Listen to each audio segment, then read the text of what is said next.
各位好，歡迎收睇呢一節天文台嘅天氣節目，我係黎宏俊。一股東北季候風正係影響住廣東沿岸嘅，咁所以今朝早都涼涼地。嚟到大概6點鐘，各區嘅氣温咧係喺16、17度嘅。而天色方面咧，喺衛星雲圖可以見到咧，廣闊嘅雲帶正係覆蓋住華南地區。咁預計咧雲帶今日係會維持，咁所以今日嘅雲量都比較多㗎。今日天氣會係大致多雲，初時有一兩陣嘅微雨。朝早係清涼，下午最高氣温大概19度，吹和緩嘅東北風，而初時風勢係清勁。我哋預計咧喺聽日嘅時候，呢一度雲帶就會逐漸轉薄啦。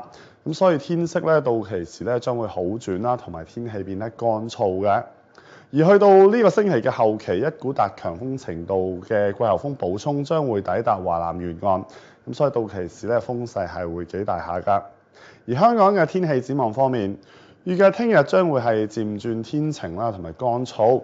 而呢個星期嘅後期咧風勢將會係變得頗大，大家要注意啦。天氣講到呢度，下次見。